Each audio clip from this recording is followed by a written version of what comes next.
You know, in Matthew 26, I was reading about Jesus before he was getting ready for the cross, knowing what he was up against.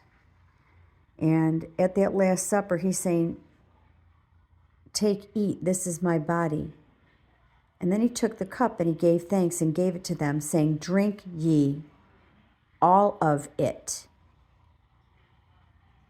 All of it. There's significance in that. "For this is my blood of the New Testament, which is shed for many for the remission of sins." He knew he was going to that cross. He knew what was being put on him. And after this dinner, he said, "Ye should be offended because of me this night. For it's written, I will smite the shepherd." He's saying himself will smite the shepherd, yet he's the shepherd. "And the sheep of the flock shall be scattered. But, after I am risen again, I will go before you in Galilee." And Peter said, "Though all men shall be offended because of you, I will never be offended." And Jesus said, "Verily I say, this night, before the cock crow, thou shalt deny me thrice," 3 times. Jesus is already telling him. Peter's going, no, no, no, no, no, no, no. I'll never do that. But we know he did do it, right? But that very night, then Jesus came with them unto a place called Gethsemane. And he said, "Sit here while I go and pray." And he took with him Peter and the 2 sons of Zebedee, which are James and John, right? He began to be sorrowful and very heavy. Have you ever felt this way? You feeling this way tonight for whatever reason? "My soul," Jesus Christ is saying this, "my soul is exceeding sorrowful, even unto death." Even unto death. And then he begins to pray on his face. "Father, if it's possible, let this cup pass from me. Nevertheless, not as I will, but as thou wilt." He knows what he's going to.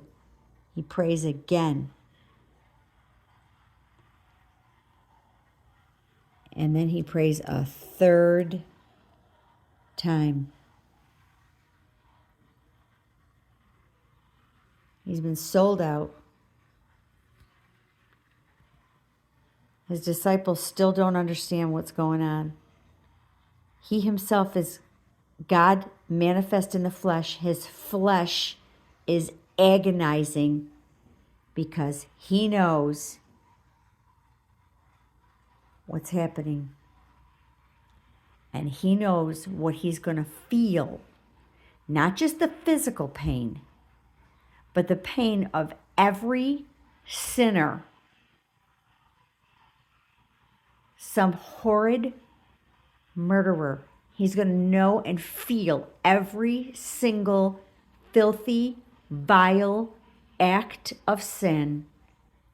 It's all going to be put on him. It's not bad enough that he's going to be hung on a cross and tortured in the worst possible death you can die. It's actually asphyxiation when all is said and done. But when he said, "Drink all of it," all his blood was shed on that cross. But you know what? He ain't dead. He came back. He went into Galilee just like he told them he would. He is alive.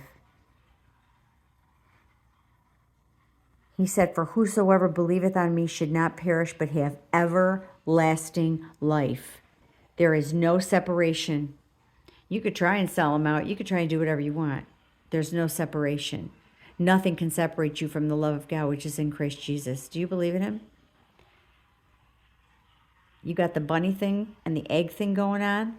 Or do you have any clue what really happened and why the whole world celebrates some form of what is called Easter.